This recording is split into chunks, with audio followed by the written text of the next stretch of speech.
Oh, I had muted. There we go. Time's up. Let's I'm do muted. this. We're in for a wild. I said I'm muted, not I'm muted.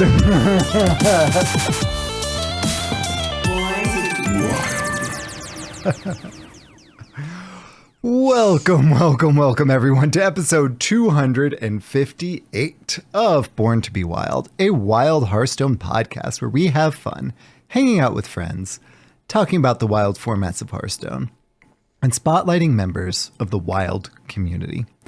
I am your host, ElectricSheepCity. It is great to be back this fantastic Friday evening here in Kickin' Rad, Colorado. I am joined by fellow hosts, Hydralisk. Yo! And SchmoopieDady. My eyes hurt. For those of you joining us for the first time, welcome aboard. We record this podcast live every Friday evening here on twitch.tv/borntobewildhs, and the video version of this podcast is then posted to YouTube shortly thereafter. Audio versions are also distributed to all podcast apps. However you are watching, listening, or absorbing via osmosis this podcast today, thank you. Yes, you. Content plug, SchmoopieDady. SchmoopieDady. Before we get into the main topic of the show tonight, I'd like to say a quick thank you to the patrons of our show. Your support means the world to us. If you enjoy this content, please like, subscribe, and comment on this video on YouTube. Another simple way to support the show is to leave a review on your podcast platform of choice. If you're watching live on Twitch, we've got some awesome emotes that you can unlock by subscribing to the channel. This is free if you use Amazon Prime. Finally, if you'd like to support the show financially, you can join our Patreon for as little as $1 per month. We have some channels in the Discord that are unlocked by subscribing to the Patreon, where you can see the show coming together each week.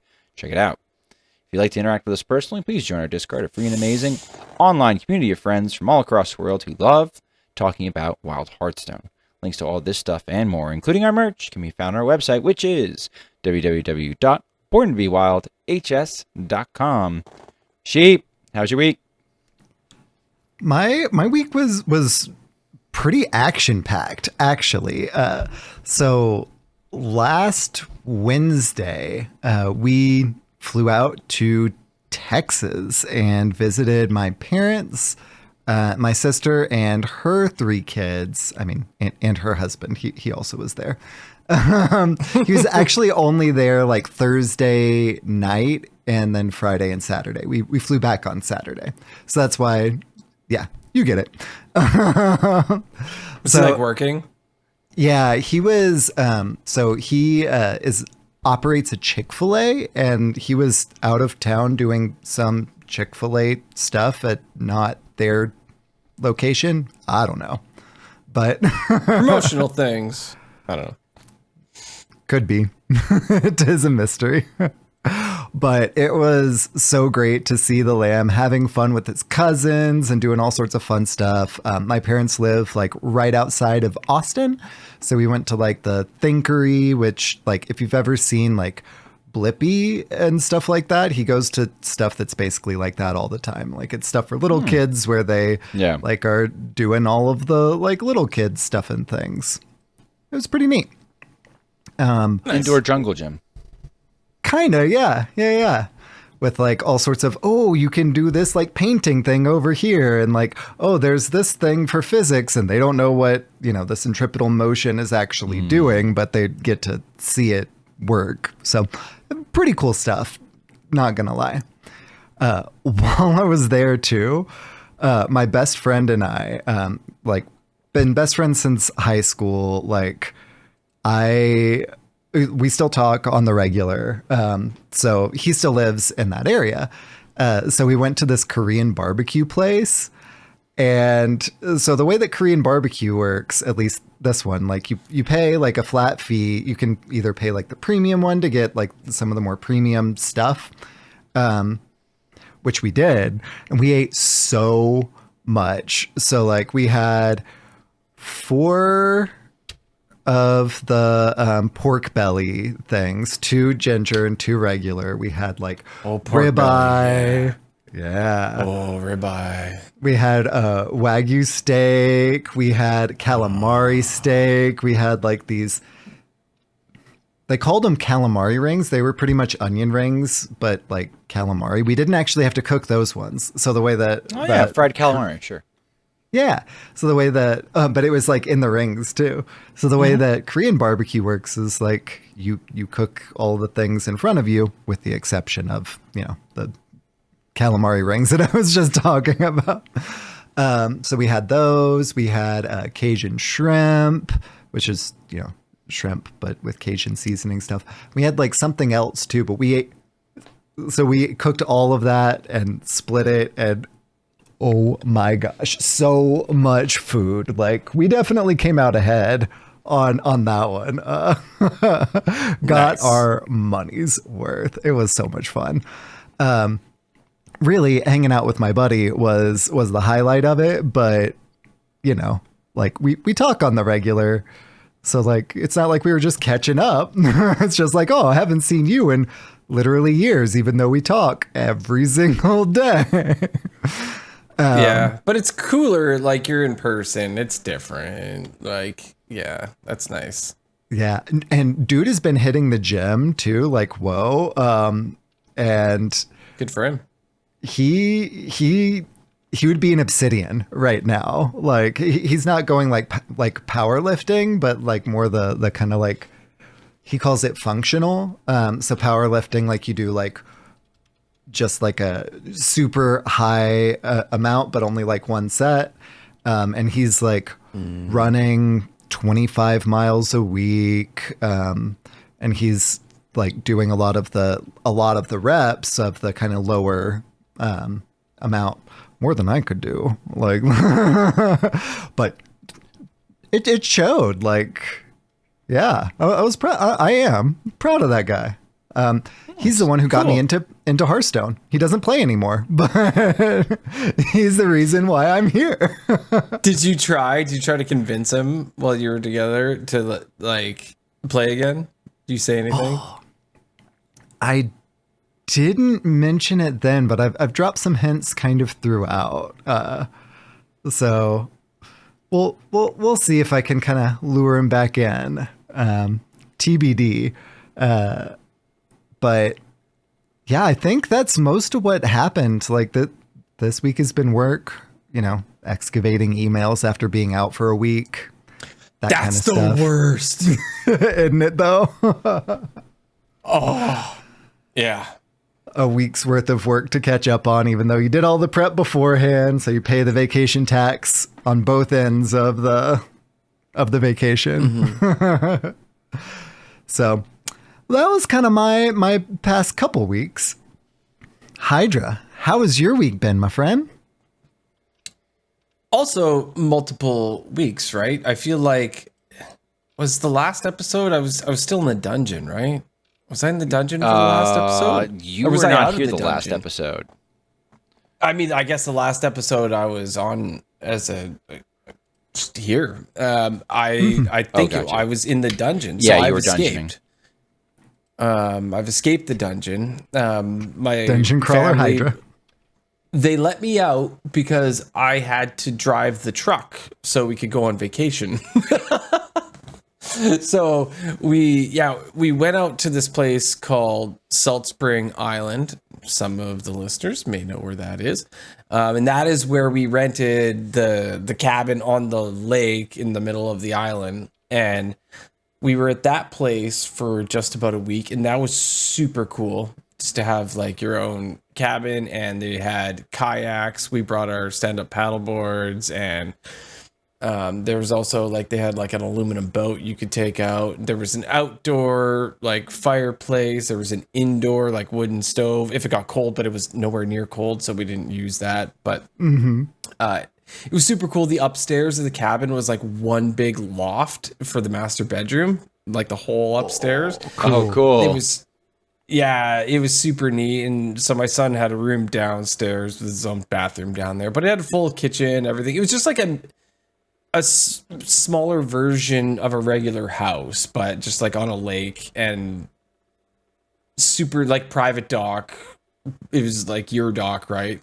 And it was fun. You could like row around the lake, do whatever you want. It was great. And then after that, we came back from Salt Spring. So you have to take a ferry to get there and back. And then we went to Vernon, BC. And we went camping there. And we did a thing where we went to where I used to go camping as a child. And it was neat because my dad, myself, and my son all got to go to this one spot where we used to jump off this rock.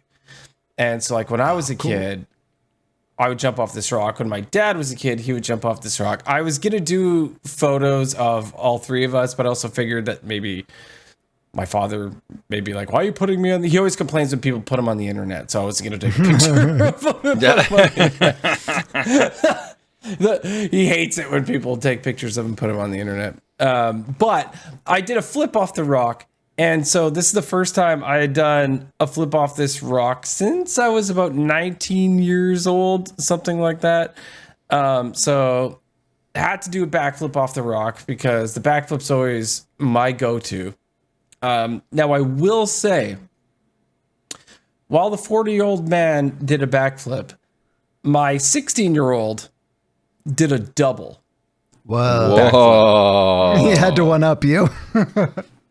He had to one up me. So yeah, my son did do. And the funny thing was there were some other kids that showed up.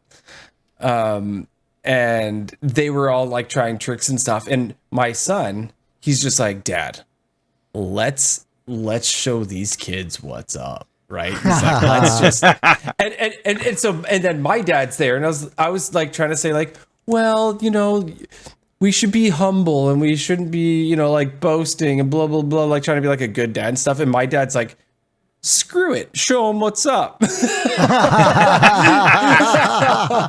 Grandpa Hydra knows what's up. Yeah, he did. So then like me and my son started like, so there's these kids and apparently they're like in ski class and they're like, they're not at the moment, but they're in ski classes. And so they're practicing and they're doing their flips off this rock and doing all this stuff. And yeah, Grandpa Hydra's just like, just show him what's up. And so there's funny because there was this one kid, he's about like 16 years old and he really wants to backflip off the rock. And one of his buddies is just like, well, that guy did it and he's way old. And I was like, I'm not that old. But yeah, it was fun. But I actually ended up like talking to the one kid. I was like, well, this is how you do it. This is like where you want to put your feet. This is the form you want. This is the idea that you want in your head when you do it. I'm not like a professional gymnast or anything. I've stupidly jumped off of a lot of things. So and usually it works out. So I guess I have some. You're like an expert stupid jumper. Yeah. Yes. Yeah. Johnny Knoxville and Bam Margera would be super proud. Yeah, I have a lot of dumb luck, as you would call it.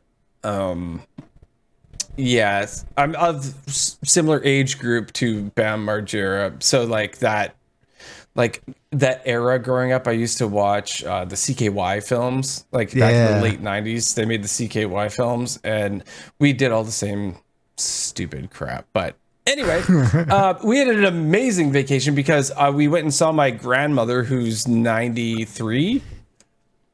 That's more than two. That's definitely more than two. She's the only grandparent that is still alive that I have. And so that was neat. She lives in one of those super fancy resort retirement homes. She like just, I don't know, her and her husband had a great pension. So like, it's super cool. They've got like, you go in there and there's like a dining hall and this like massive theater and everything. And it's like walking into a regular movie theater when you go in, and there's like this big sign like this week or this Saturday night is Casablanca, and you go in and it looks all cool. And there's like palm trees everywhere. And like, it's just like, good for you, Grandma. Good for you. So like, it was nice seeing her, and we saw a bunch of other families. Nice seeing my parents. And yeah, we did like I said, my favorite I think my favorite moment was my dad, myself, and my son all like jumping off the rock. Like that was cool because my dad's been jumping off that rock since the 60s and now it's 2025 and he did. So my dad dove off of it, which was really, really cool. Whoa. Like he won't flip, but he did it like a big dive. And diving is scarier than it looks, really. Like I actually rather flip off of something than dive. But I could see that. yeah, it was really cool. Had a great experience. We're back now. We're back at work. Boo. Work sucks. But I know. yeah, it was great. Thanks. Had to Tom. That's Tom DeLong. Got it. All right. Yeah, I figured. Yeah. There you go. So I finished Everything's Eventual by Stephen King. It's a short story collection. And my favorite part about it is it has, if you guys ever watch that movie 1408 with John Cusack and Samuel Jackson, so freaking good, that short story. That's why the movie was pretty decent, is it's based off a really good short story. So if you ever get around to reading 1408, totally worth it. My wife reads some of the Stephen King stuff that I read. I told her not to bother because it's too creepy for her.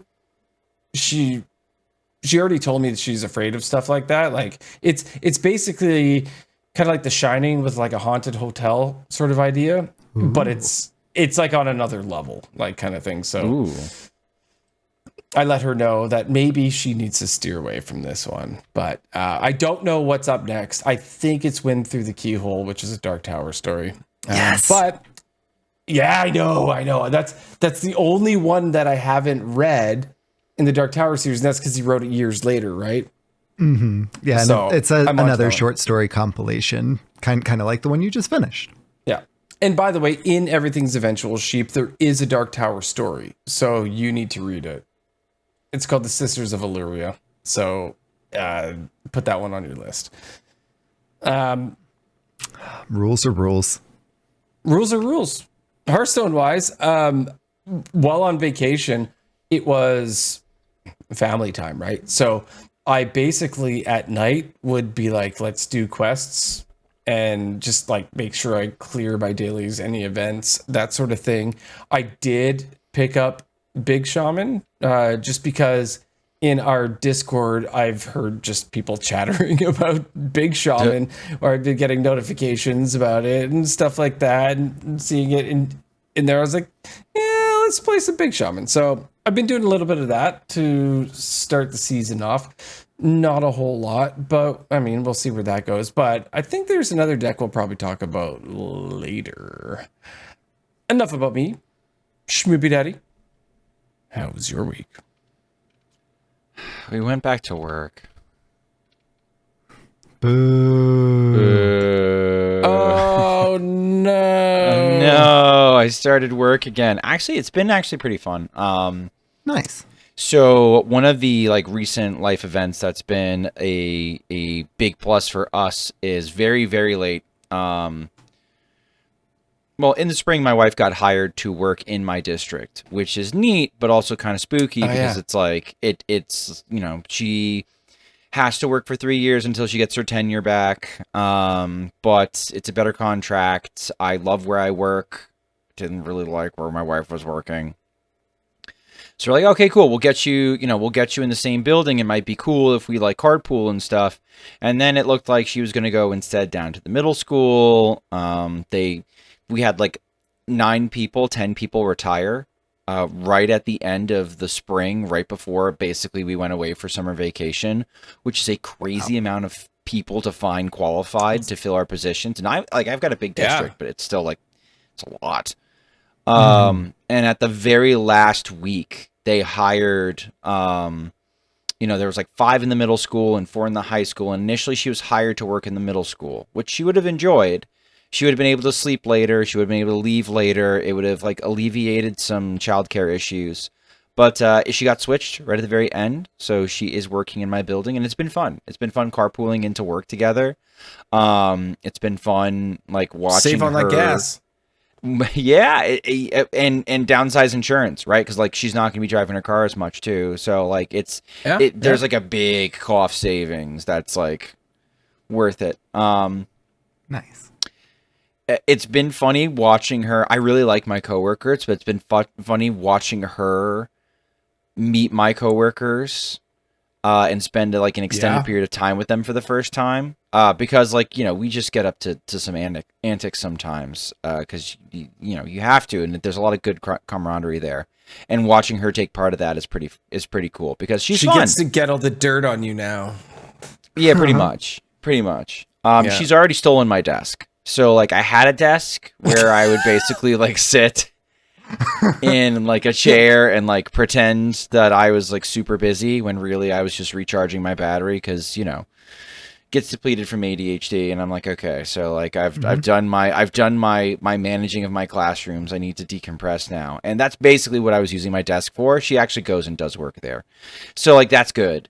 We're never there at the same time anyway. No, it's okay. We're never there at the same time anyway. But it's like, it's just been cool. And it's been cool like introducing part of like me introducing myself to my students. Part of my slide is always like, this is my family, and my wife has her own slide. And I get to say, hey, and you might find this lovely lady somewhere in the building at some point. And they're like, we're going to stalk your wife. I'm like, that wasn't the intention of the slide.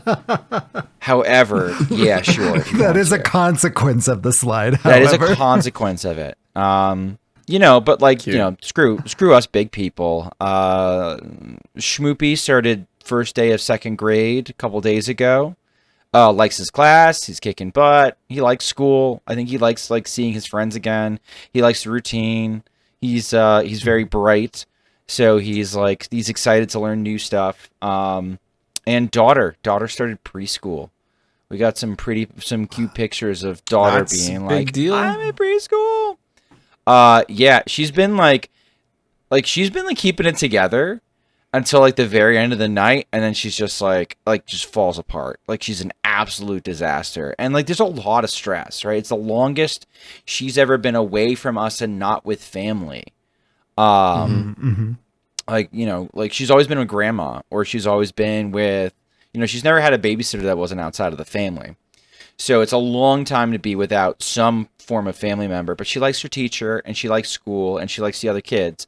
But I think she's still like processing that. She's just like, oh my God, I'm holding me, and just melts at the very end of the day when she's tired. Everybody's getting up at 5:45, by the way. Everybody's getting up at 5:45. Go back to bed every day. But yeah, I'm waiting until my kids are too exhausted to wake up when we wake up. Like my daughter already is, but she wants to see us get out. I'm waiting for her to be so tired she can't possibly care. My son the same.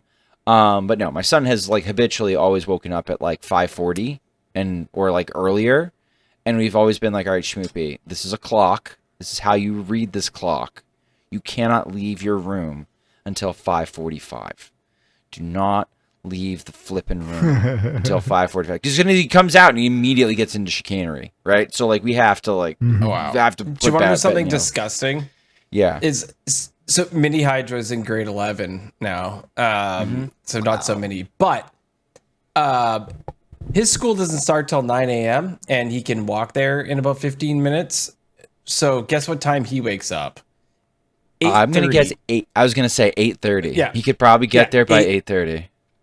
He gets out of bed at 8:30. It bothers me so much. Like he just puts like a bagel in the toaster and like puts some cream cheese on it and walks out the door. And 5:45, I'm gonna tell him your children get up at 5:45. And yeah, it's not gonna last. I can't wait for them to sleep. Can't wait. He has grade 11 physics this year though, so maybe if he needs a tutor, might hire. Yeah, sure. Yeah, sure. That's fine. You don't have to hire me. I'll just do it. It's okay. I like doing my job. I don't mind. I just gave away earnings. Unlucky. Anyway, I'm gonna move on back to Hearthstone. Day one legend this month. We're back at it. Seedlock. Yeah. Fastest climb in a long time. I've had faster climbs. This is my first climb that was like under 60 games in like months and months and months and months. There's been like a lot of grind fests that I've had to go through. Went 38-15 with Seedlock. What was fun about this is I've been trying on my own personal channel. Nobody does like playthroughs of meta decks anymore. Nobody does guides anymore of meta decks. And so I'm like, well, why can't I make a guide on meta decks?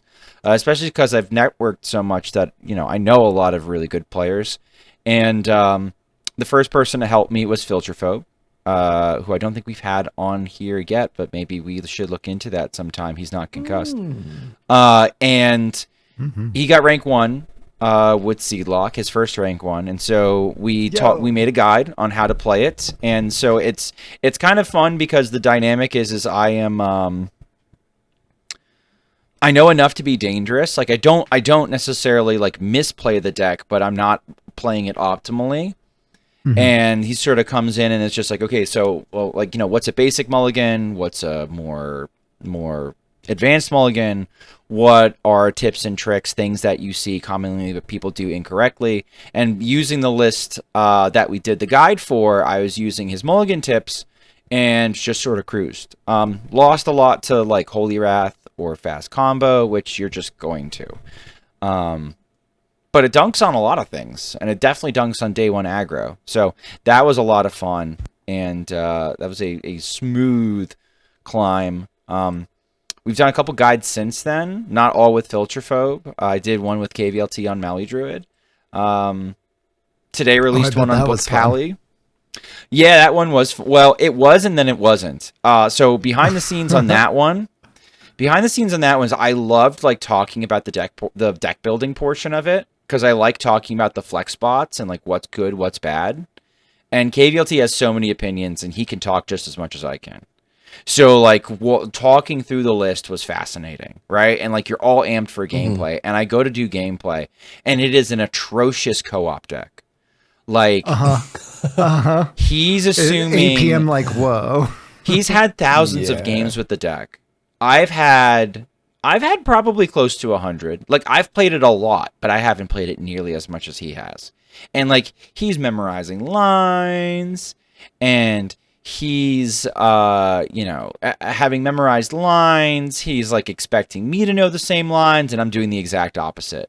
So I lost, like, I think I went 1-7 or 1-6 trying to make the gameplay video, and I won maybe one game before we started even talking about the deck. So I had to like edit in losses and like cut to the points where I just like completely threw. Right. And then, like, half the time it was me throwing. Half the time it was just like unfavorable matchup. It was just it felt like a disaster. And then editing it later, it didn't seem all that bad. The reality is it's just like a bad meta for it right now. Right. Like, it's just if it's more aggro, if there's faster combo, it's just not a good meta for it. And that was an accurate showcase of like, well, it's not a good meta for it, but it's still a really cool deck. The last thing I have written down was we just did a Book Pally video with a Libram Paladin video with Filterphobe. Filterphobe hasn't hit rank 1 with Libram Paladin, but he's played it a lot and even beat me in THL on Hostage Mage with it. So I wanted to talk to him about how he plays it, and that was fun in the making because we went like a quick 3-0 on the gameplay.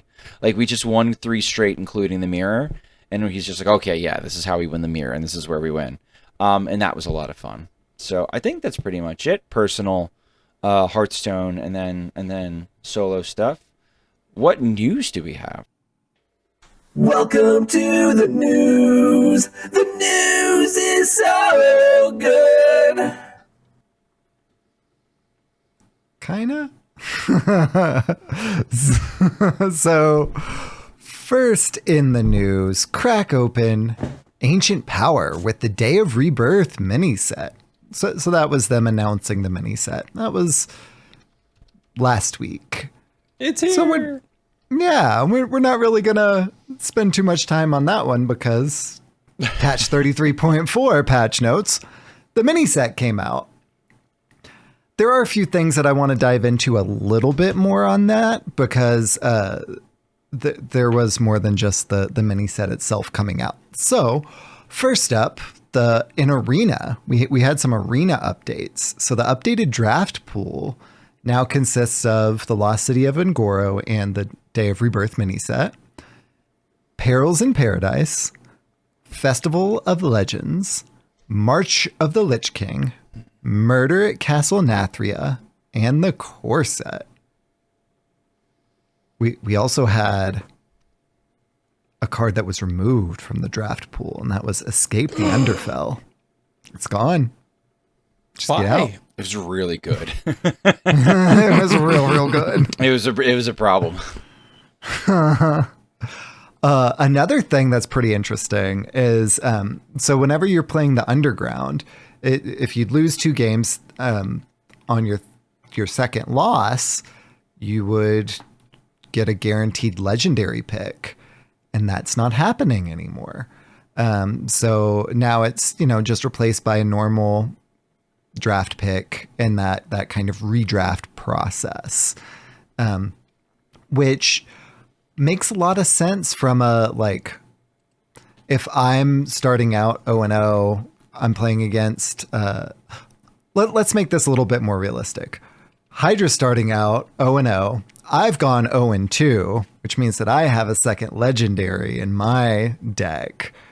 He's at a disadvantage, even though, win rate wise, you would think that I would be more at a disadvantage. So yes, the deck refinement part would still be there, but you're not getting one of those legendary cards that would, make it even more polarized in my favor in our hypothetical scenario there. So I think that was a good move. Yeah. Yeah. Sure. Yeah. They also improved some of the underground rewards at 9 and 11. So 9 now includes a guaranteed pack. And for the 11 wins, instead of granting a random reward of either gold or 3 packs, players will now always receive a guaranteed 1 pack, plus a random reward of either gold or 2 additional packs. Because the way that it would just kind of randomly happen, sometimes it was the 9 rewards were arguably better than the 11 win rewards, and that was bad. the lower end, That's the wild. lower end of 11 was worse than the higher end of 9, right? Exactly. That's how it worked. Yeah. Yeah. So now they made it better. Yay. Yeah. And all of these packs are, of course, packs from the latest expansion, because that's how Arena works. We also started the Day of Rebirth event. So we'll talk a bit more about this event in our first discussion topic. We'll go ahead and talk about that one a little bit here upon further consideration. So started September 2nd and goes until September 23rd. So you can earn 4 Lost City of Ngoro packs, a golden Lost City of Ngoro pack, the Rebirth Celebration card back, and the Rebirth coin. Now there is a little bit of a downside to this, and that is that the requirements for the daily and weekly quests, I guess they're called, for that as well, are pretty high. And I've seen a lot of people kind of lamenting that. So Hydra, I know that you have kind of those same sentiments. So I'm going to start with you. How have you felt about those kind of event quests, and how have you been doing with those? I'm a family man, sheep, and I go to work all day. I don't really get a chance to touch my phone. Some people do, some people don't. Depends, right, on their situation. By the time I get to sit down at my computer, which is primarily where I play, I usually have like if I'm not telling my wife, like, look, I'm grinding Hearthstone tonight. I've got between like 7 and 8:30 p.m. maybe like an hour and a half to play the game, right? And that's like my zone. And then I go and I look and I see you have to do 450 damage, right? And you get +1 to play ranked. Well, I'm going to play ranked, but Right. then +1 to play the mini set. And I'm like, I don't want to play those cards. I'm not going to just make a deck out of mini set cards. So Right. No. that ain't really helping unless like I discovered the Murloc that gives your minions rush. Like that kind of helps, I suppose. But like I feel bad for people that play like a couple games a day. I guess I'm fortunate enough to have that maybe hour and a half like gap in like to do that. But even then, in that amount of time, doing 400, I don't know if Battlegrounds counts. I know that you get extra for doing it in. They look weighted for Battlegrounds, don't they? They look like, because they say summon a lot of times. Because like, so that's why I was just playing Murloc Paladin in standard is what I was doing for this, right? Because you could just Murloc, and they get bigger. You do a lot of damage. I was doing that, and I thought that maybe just play a game of Battlegrounds and get this over with in like one go. Was kind of like what I was thinking, right? Because your minions just get bigger. You play one game, it takes 25 minutes, and you're done. Is sort of like what I was thinking, but like if you're playing constructed and you only have maybe you do it on your breaks at work or whatever, like this is rough. And then I think the other ones were like draw 30 cards. Yeah, you could play like Miracle Rogue or something like that. You could do that, but not everyone knows how to play Miracle Rogue.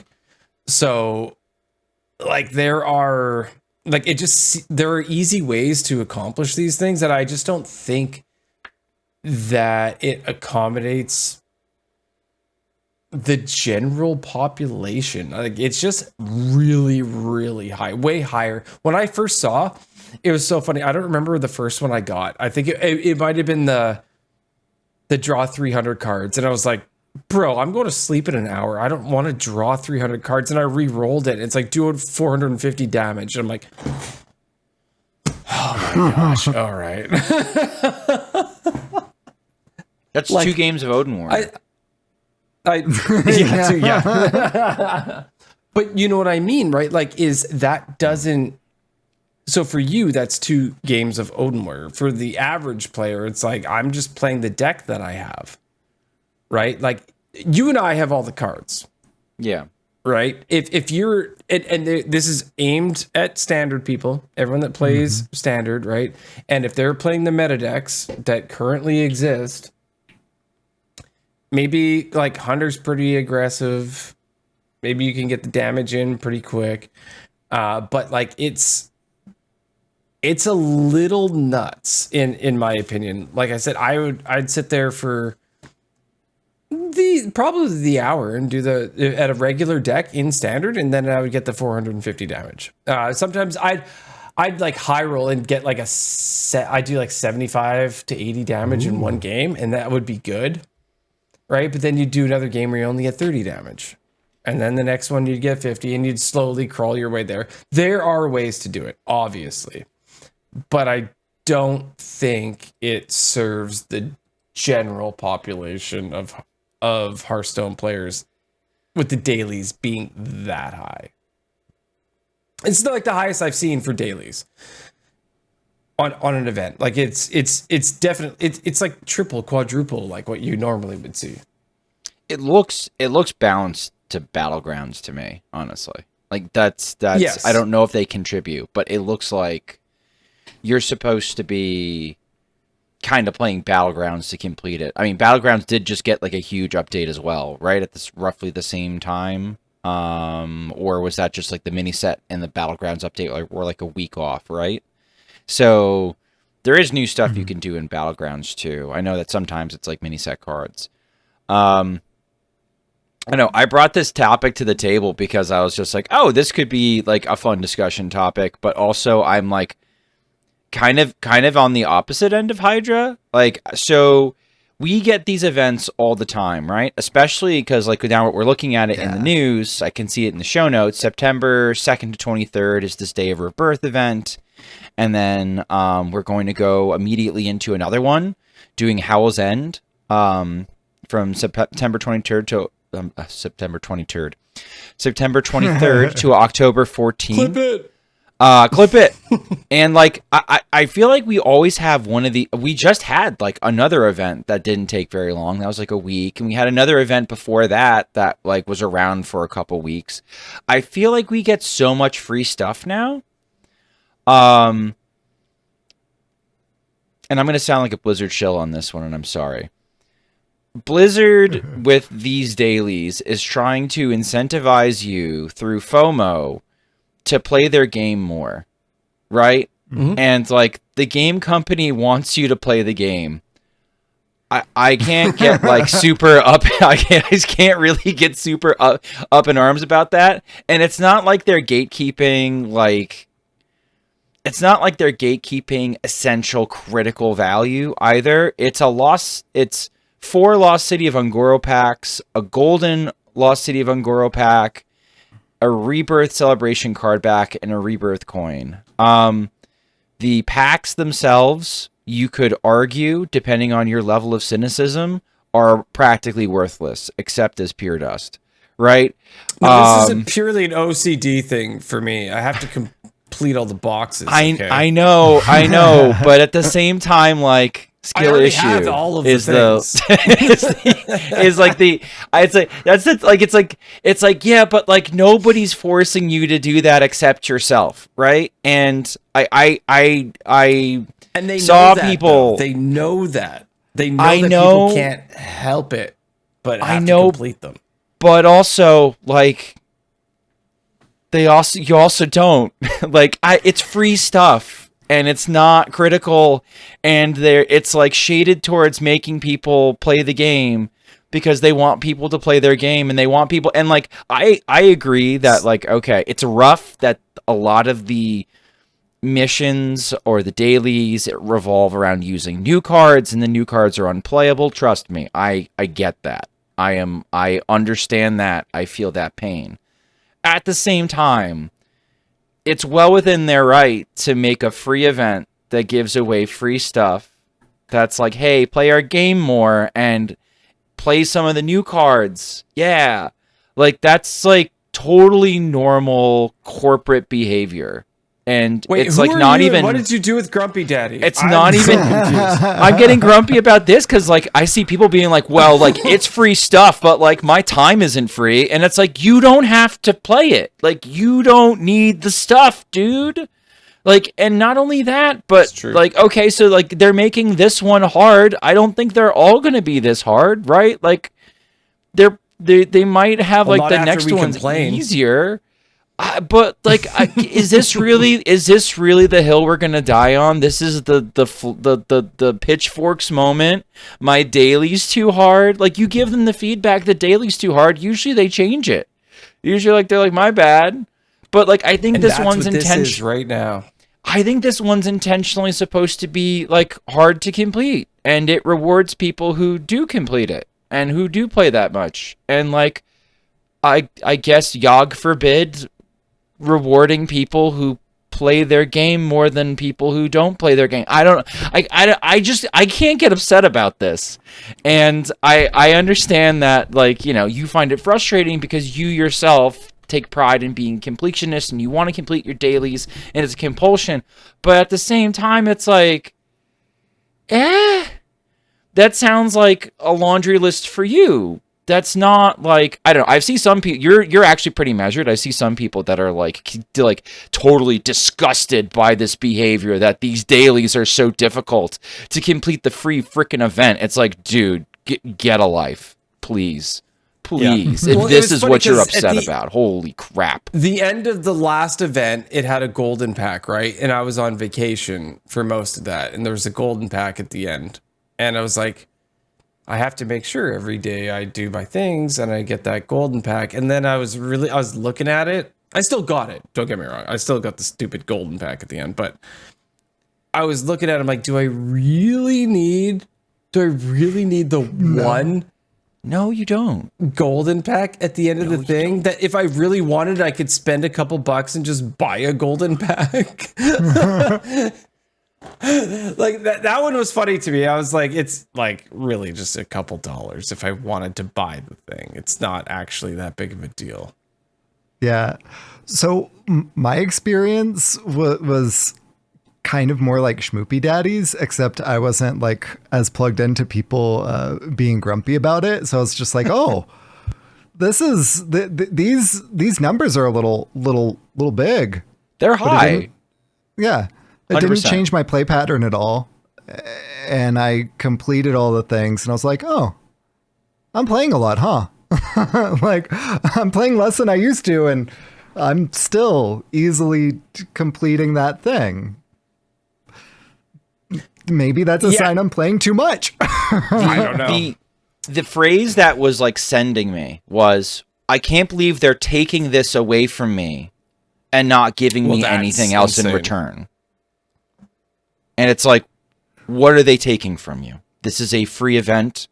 We used to get like 1-2 free events in a year, right? Like we used to get the Fire Festival and Hallow's End sometimes, which they call like the Fellfire Festival. Right, but yeah, sometimes like, that was just an arena thing. Like you didn't actually like get anything from that. And like sometimes like you got something for like the winter festival, Festivus, whatever. I don't know. Like I've seen the special like 5 times, but I don't know the dwarven lore.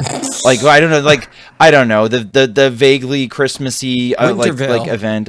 Thank you. Veil. Yeah, the veil of Winterkind. So Goliath's gonna have your butt. Goliath's gonna come on here and he's gonna be like, Schmoopie, it's over, dude. But like maybe you'd get that, but like other than that, this is when I was free to play, I was like, I would love an event like this where I felt like I was grinding toward packs. That would be so rewarding to me. And like, sure enough. And like somebody being like, well, I can't believe they took this away from me. It's like, they didn't take any. I'm like, they didn't take anything. Like from my perspective, they've taken nothing. Like, could they? They were like, they could make it easier. How they think that? Because I guess events used to be. Yeah, I guess events used to be easier.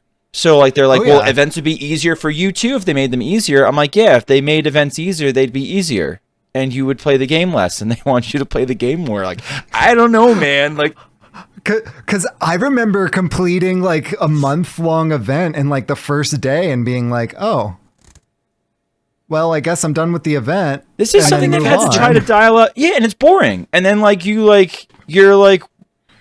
It is boring too. Like if the event is over too quickly, because like you got your stuff, and then you have like another week and a half of like the dash doesn't change and just nothing's really happening. You don't feel like you're building towards something. Go ahead. Hydra, I love the dashboard though. I love the dashboard change. That does make me happy. Go ahead, Hydra. Sorry, I'm sorry. Okay. So my rebuttal is, as somebody who, like I said, doesn't get to log in until later at night, and you go and you check and see your quest for the day, right? And you see that your quest is to do hundreds of things, and you're like, well, Murgle, I don't have time to do that crap. That's the part I feel that's bad, right? So like, imagine the sticker shock. Like, yeah, so you get home from work, like let's say you don't get off work, you can't do something till 10 p.m. and you go and look and you're like, I literally don't have time to do that. I think like that, I think is what I sort of, because it ends at midnight. So I live in actual Blizzard time zone on the West Coast. And so for me, it's literally at midnight. If I don't do it when I log in at 8 p.m., 9 p.m. or whatever, like I'm done. I'm an old man. I go to bed at 10 p.m. I gotta go to work. I get up early, right? Like there's no way it's happening. So I think like for me, that is sort of the shocking point. And you're like, it's okay, cool. That sucks. It's not going to happen. And I know that the same thing's going to happen tomorrow because guess what? I'm getting up at 5:30 in the morning. I'm going to be at work all day. I'm not going to get home till this time and all that sort of stuff. And that's a me problem, obviously. But I think that's my personal issue with it. But that's probably, I think other people can relate to that too, as well. Is like, this is my time zone. This is my zone in the day when I actually play the game. And then now, like the ask is way higher, like not even like a little bit higher, like multiple times higher than normal. And so trying to fit that in is a lot more difficult than normal. But I fully agree. Like, it's a company that wants you to play the game and they're getting you to play the game. You have a fully solid point. Full agree. You can't please everyone. And they do stuff like I did my free pokies, right? On NA and EU, right? I actually high rolled like the diamond legendary on EU. I'm never going to use it. Oh, I'm jealous. Yeah, it's nuts, and it's like that's my free to play account. I'm not spending a single cent on. Did you EU. double check that it wasn't like fake like it was for me? Oh yeah. What? Oh no! So like I rolled and it told me I got the diamond legendary, and then I clicked off of it and I didn't. I got something else, and I was choked. Oh, I'm gonna have to double check that. That sounds nuts. No, I think it was, but like I'm not spending a cent. I might have spent a little money to a certain point on rerolls to get what I maybe what I wanted. For like the King Crush dial or for this dial, and like I think that'd be a little bit more socially acceptable, but like I didn't want to give them any money for this particular method of marketing cosmetics. Like we don't like the pokies. We don't like the gambles here. So it's not like I'm not we'll get gonna there. call out Getting into Blizzard. that soon.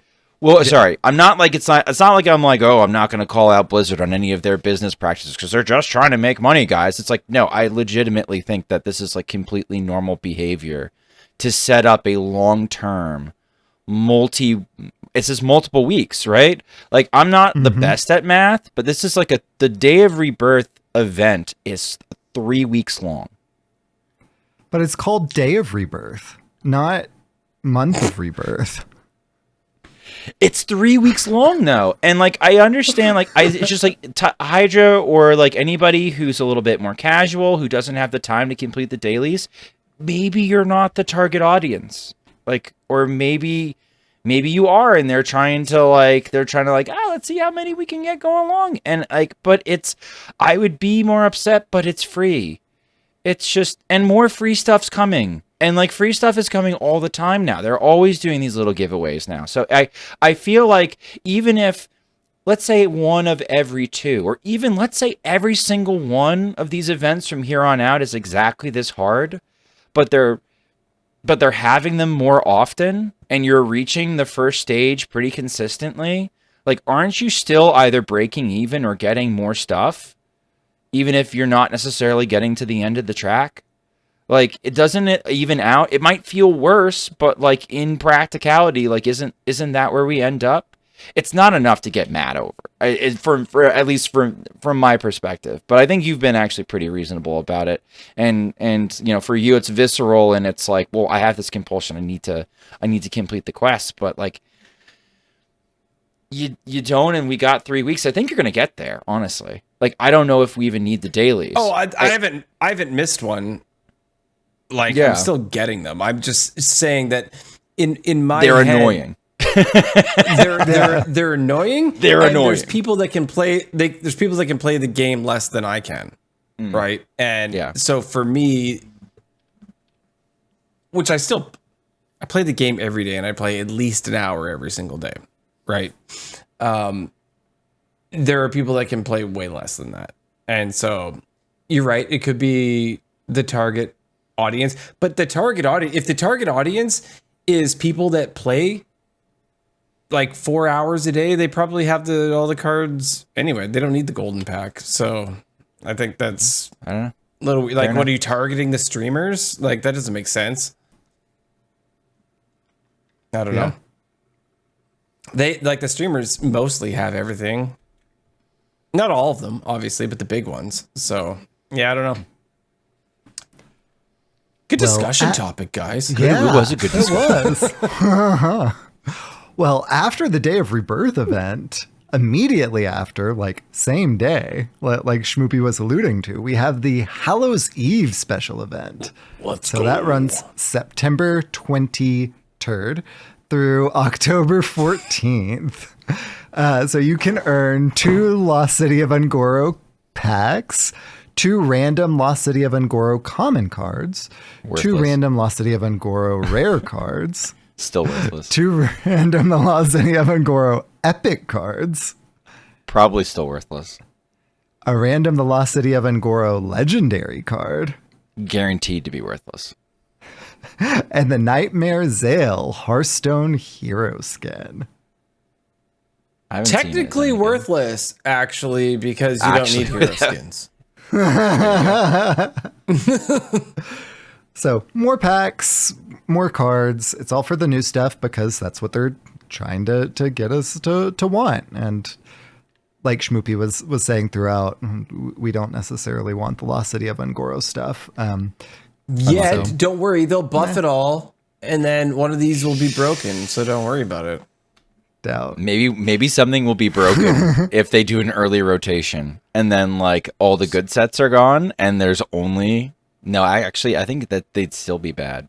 I don't know. Yeah. I don't know. These are at least Or just this is balanced. good dust though, right? Like this is Yeah. okay. This is okay dust, even if you don't even end up using the cards. We're memeing a little bit, but like this is just a lot more free stuff. Like if you're craving dust, this is more dust. They're throwing more at you. You can't dust your hero skins, though. So You can't. But you can't. I like having more hero skins. And since I haven't been buying all of them anymore, like that getting one for free gives me a carrot to chase. So I like the having free cosmetics here. So I'm a big fan of that, however much the cards and packs are. that's honestly the only reason I'm gonna make sure I do it is because my carrot on the stick is that hero skin at the end. Well, Like, what's like that's the coolest part to me. when I remember being free to play and watching people have like really cool, and this is when they weren't really releasing skins, right? So like you'd have a bunch of people with the basic skins, and then you'd have somebody have like Khadgar randomly, or somebody would have like Medivh Magni. randomly, right? Or Magni randomly, and you were like, oh man, that's so cool. Magni and this forever. is before they were making Spent many $10 hero on that. skins. Probably worth it, honestly. Buy my beard. You did. It worked. But you know, getting something like a hero skin for free was exciting. So it's just like I only have the basics, and now I have not the basics. Oh my god, I can make it a favorite now, right? Like that part's fun. That part's fun. My wife still like trolls the shop with gold to be like, what girl skins do they have available now in classes that I play, and sometimes classes that she doesn't play. So like I don't know. Cool. Yeah, buddy. Well, if anyone is coming back to the game, there are new ladder-ready decks. So these are what were previously called loner decks. Now they're called ladder-ready decks. So people who are returning players or new players, and they define that here. So that's returning players as people who have been away from the game, not logged in to the Hearthstone client, for 90 days or more. Once you complete your apprentice track, then you get this thing. Cool. Yeah, so survey said that calling them loners actually was depressing people, so they had to switch it. Honestly, that makes sense. That would No. make sense. It would make sense if people are thinking that like, oh, it's a loner deck, I don't get to keep it. right? And now it's a ladder ready deck instead. And that Well, they would make used to be sense me. loaned. They used to be loaned, and Yeah. you used to. Well, they used to be loaned. Well, they were making a big deal of the fact that you had access to a bunch of them, and you could try out a bunch of them. But then you did have to like pick one. So like Yeah. they were trying to be. I think by calling them loaners, they were trying to emphasize that okay, you don't get to keep all 6 of the decks. Okay, you do have to pick one. They are for loan, except for one special one. Recently, I because I hit Legend Day 1. I wild queued myself and I boxed myself out of being able to play on NA that night. And so what I did was I started a free to play 10x run with Elemental Mage on EU. And coming back, I had been away for 90 days since I last tried to climb on EU. So I got a loner deck, and had like a bunch of legendaries in it. And it was like kind of cool, and we got the catch-up packs, and that was also kind of cool. And like they just throw so much free stuff at you now. Like I think it's like an amazing time to kind of pick up the game and start, just because you can. Just kind of craft something that you want as long as you're smart with your dust. Almost anything that you want. One deck, right? You can make one deck and do a great job. So that was cool. Mm-hmm. Well, then they go on to say a lot of the stuff that's coming to the shop. Not going to focus too much on that here because, however much we joke about Schmoopie being a Blizzard shell in this episode. We're really not. Buy the rabbit. Buy it. You coward. The copy pastas of people being like, I bought the rabbit and I love it and I think it's so cool and I want you to queue into me, so you have to see my rabbit and I'm going to troll you because it's the greatest pet ever. #rogue main. #play Hearthstone. Like, it's like, what? What is this statement? I have to find the pasta. You just keep saying words. I'll find the pasta.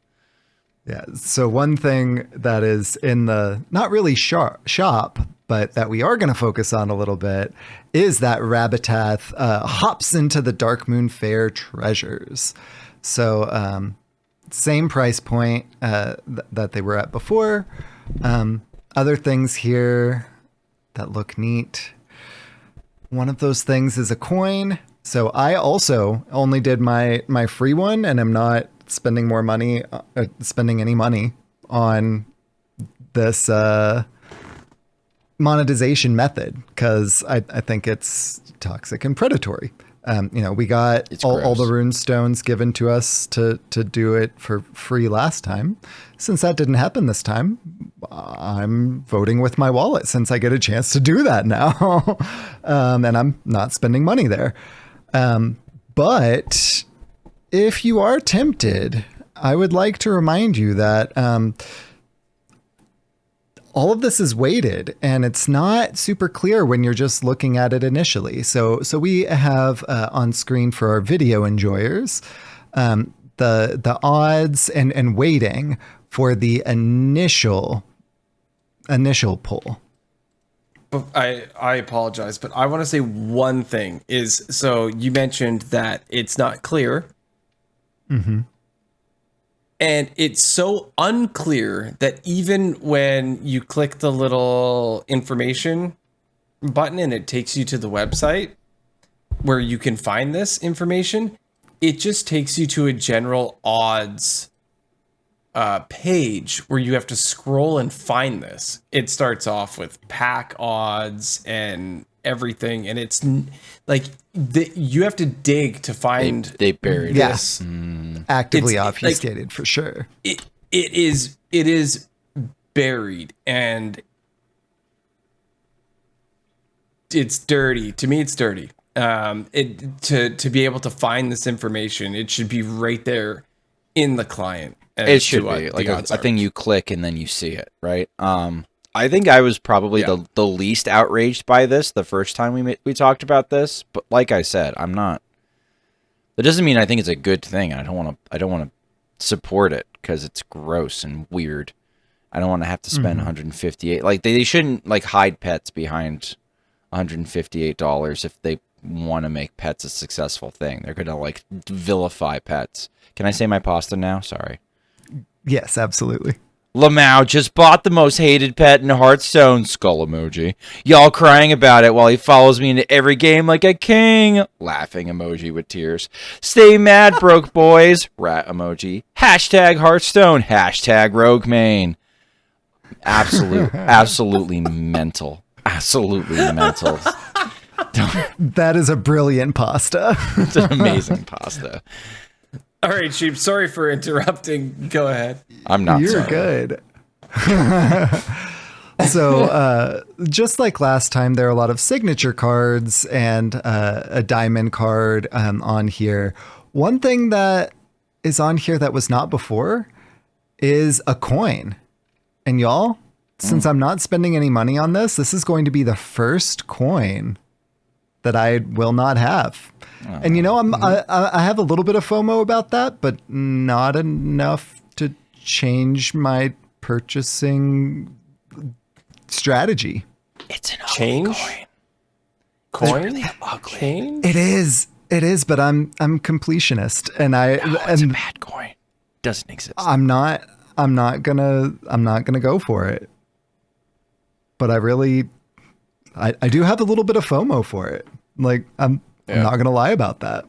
And that's what they're counting on, right? Like, oh, there's this carrot, since it's a rabbit, there's this carrot that they're dangling in front of you to make you want to spend money and engage with the system. And yeah, that carrot may not look great, but like I have all of the other carrots. So I have a little bit of that completionist like itch, but honestly, with like the signature cards, I don't have all of those anymore. With the diamond cards, I don't have all of those anymore. This is probably a more healthy thing for me to just like, oh, yeah, that means that I don't have to like get all of the coins. Like there are so many I don't even use more than half of them anyways.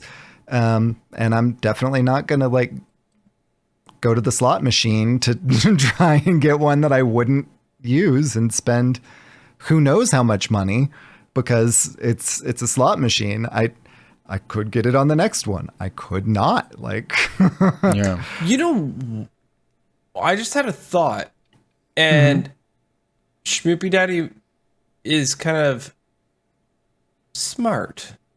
Now that I think about it, not that I didn't think you weren't. Brakes on that one. he has you fooled, Hydra. Unintentionally. Abort. Well, no. So like Pull up. with the events, like this is like a million times worse than the events, and I already know that. I would But not even you're put them in the talking- same category. It's similar motivation, but it's like completely different spectrum. But well, you know, this is obviously like a completely financial decision to be able to do this. But this is another. Okay, so if you think that having FOMO over an event is absurd, right? Then having FOMO, if you have FOMO over this, that's like at least 10 times as bad, right? Because this is actually spending hard-earned cash, $158, right? Yeah. Like it is so That's a lot of money. much worse. So what you were saying was on a much smaller scale, right? Like that's just free card packs, like yeah, whatever. but right? at the same time, right? At the same time, like it's not. I don't know. It's like Blizzard's supposed to police like you and your vices and your own self-control at the same time. Like, it's again, I almost got in trouble with this a little bit last time, where like different parts of the community were like mad. In a way, yes, that's fair. Like this is like so blatant. It's like a no-brainer. Like this is bad, right? But it's like comically if it was in bad. the shop for like a bundle for $158, we'd be pointing and laughing and being like, huh, that's a lot. But we wouldn't have the same visceral, like the odds are hidden, like the amount of money that you might be spending is hidden. Like it's the monetization method itself is what's predatory rather than just the price. Note I said just the price. Yeah, and I think like Hydra said, like this is actual money, right? Like you're choosing to spend your actual money to do this versus like, you can choose to not do the daily. The dailies are, it's just free value. This is like, yeah. And Blizzard, so like I guess my mind is like I come from, and so do a lot of other people, an era of Blizzard where when you bought the game, you had the game, right? We all know that Hearthstone's different. It's a card collecting game, but this has happened with Diablo, which is like a really big deal, where like it's not just the game. There's all these microtransactions. Diablo Immortal's like huge on that. You cannot do extremely well in that game without spending money. Diablo 4, which was a game that came out for like $80-$90, whatever it was. They only do cosmetics, as far as I know, when it comes to microtransactions.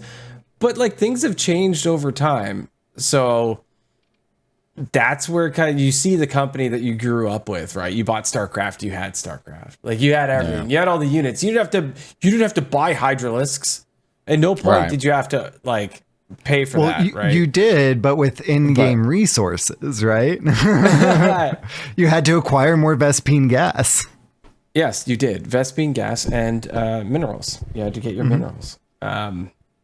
But yeah, so I don't know. I digress, I suppose. I just wanted to say that like it just the company is doing things and they're following the trends of all the other companies, the gaming companies now. That is the model, right?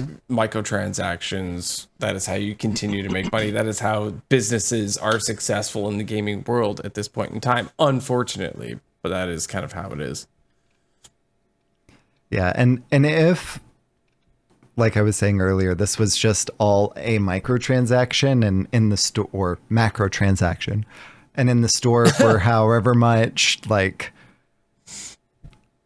I wouldn't like it, but it's the hiding how much you have to pay to get it, because without searching, you don't even know how much each roll is going to be. How many are there going to be? Right, like $158 a pop. Like you're now $300 deep if you're paying for these things. Yeah, well, and like so there's one that the China server, Apex, a different server had like the Yogg one, right? It's in the collection in the client, but not, we haven't seen it for us yet. So like, while that looks cool, and there are a lot of like the really cool leech cards. Yeah, the Yogg one looks really cool. The Yogg one looks really cool. I'm gonna be sad I don't get it, but like at the same time, it's like I'm not supporting this. And there are a lot of leech like signature cards too, right? Like, and it's like, okay, I want a lot of those things. Like this one, I have the FOMO for the coin because of the completionism, but like there are a lot of really cool things on that one.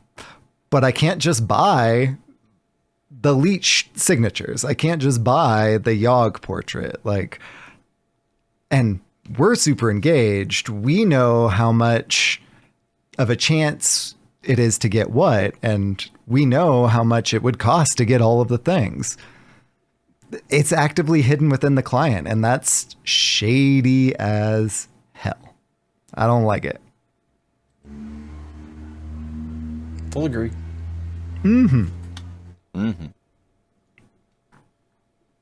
Well, now on to our proper discussion topic, which is Boarlock.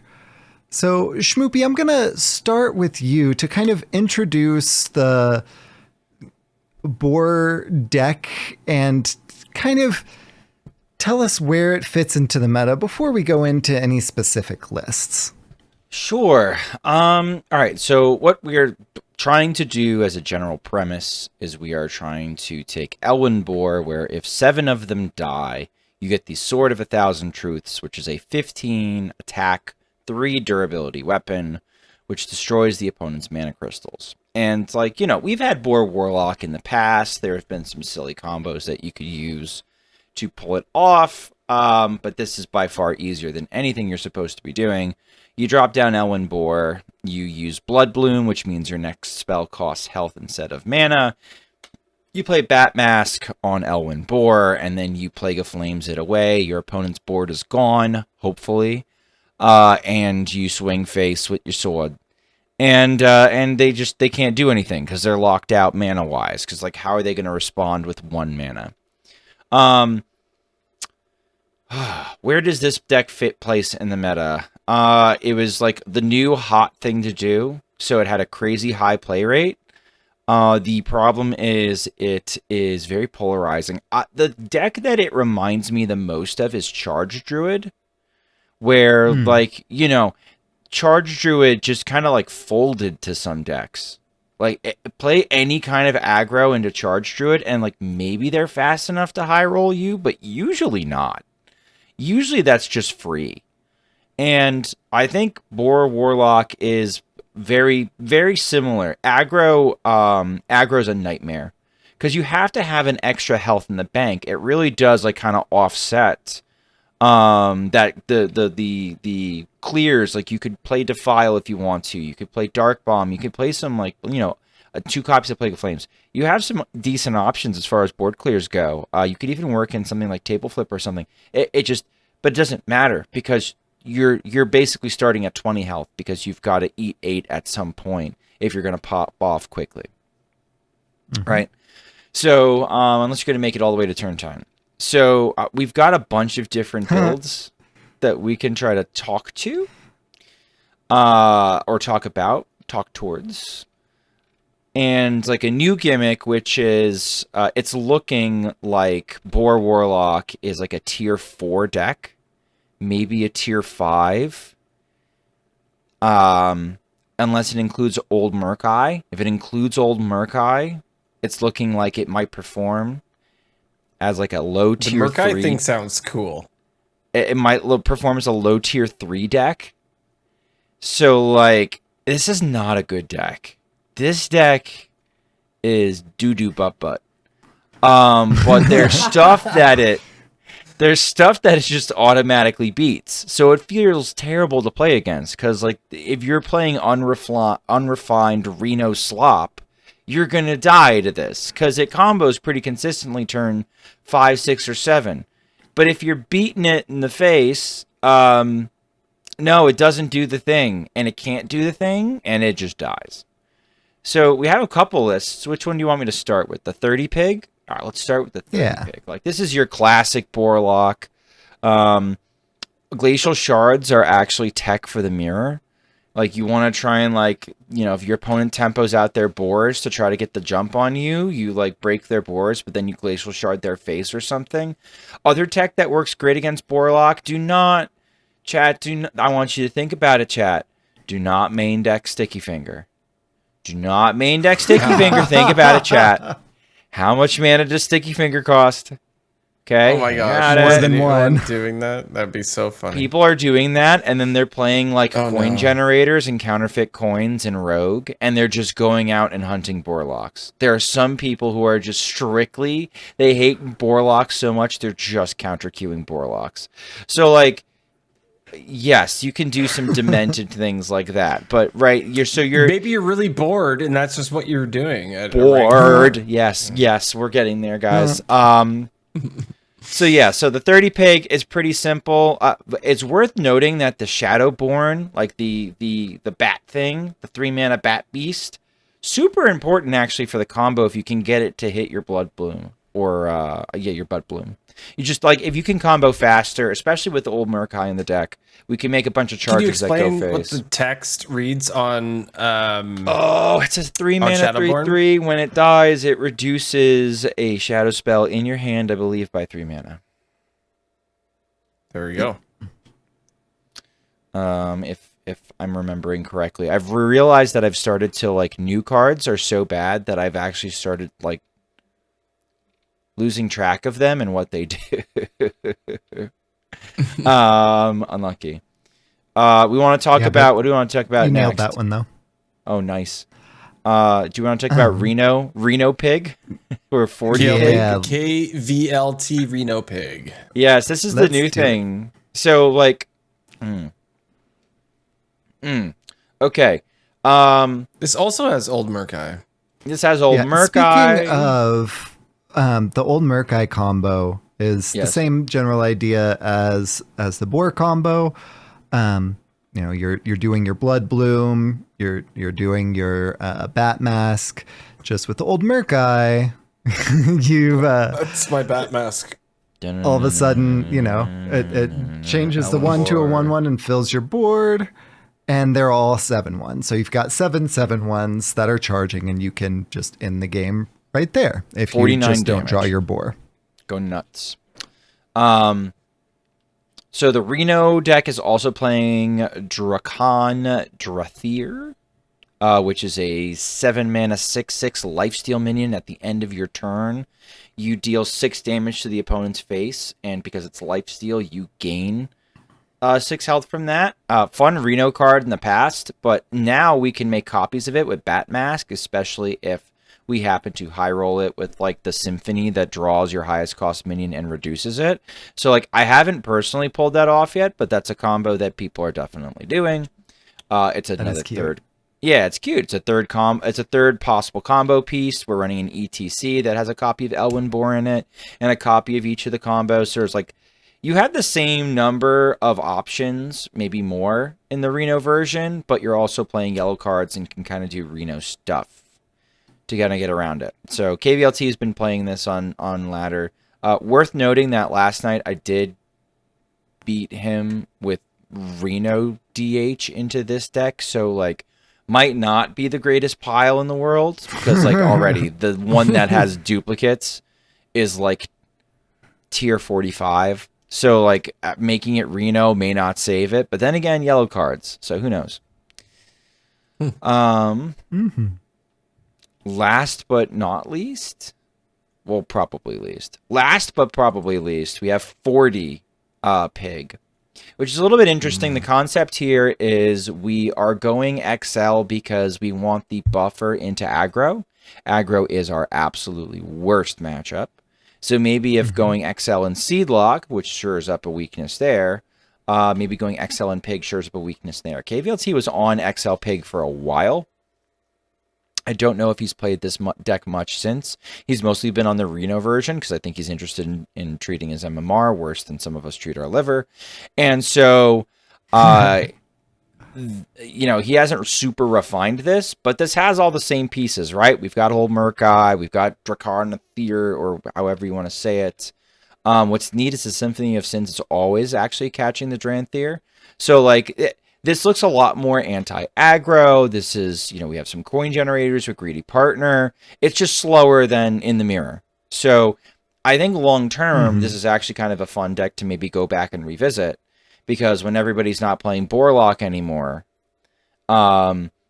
this might be a fun thing to pull out and be like, oh, well, now that I'm the hipster playing the XL version on ladder, and I'm a little bit better in aggro, and I still beat up piles.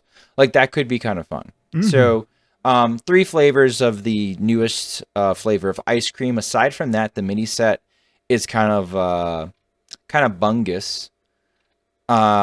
Bunker Buster is a real card, that like little 4-mana 4/3 beast that gets +2/+2 and attacks an enemy minion whenever you gain armor. Yeah. Have you seen that sucker with Armor Smith? Oh, no, but I've seen the speculation about it. I have a new clip I need to make. Ooh, nice.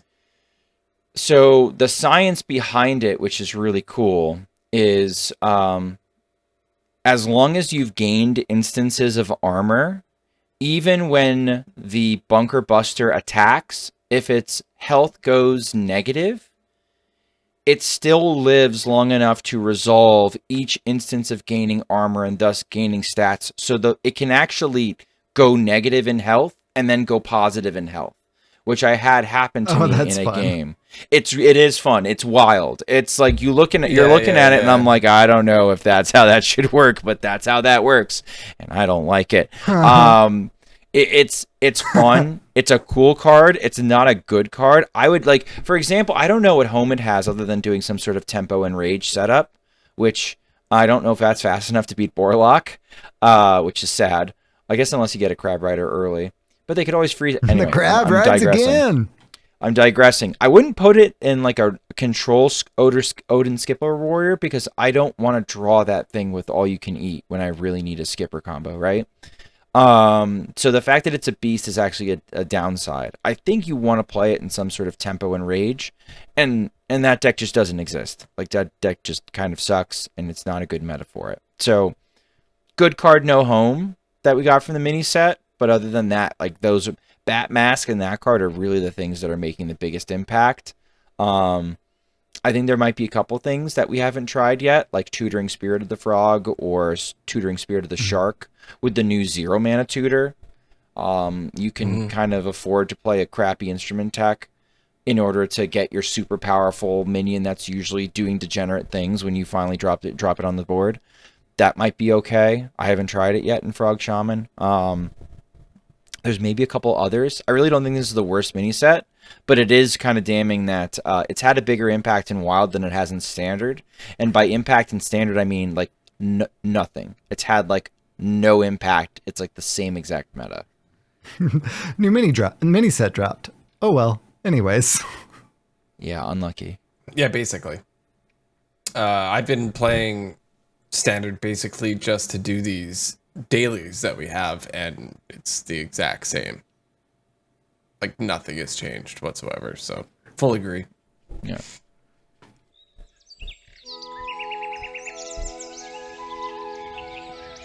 Unrelated Advice with Hydralisk.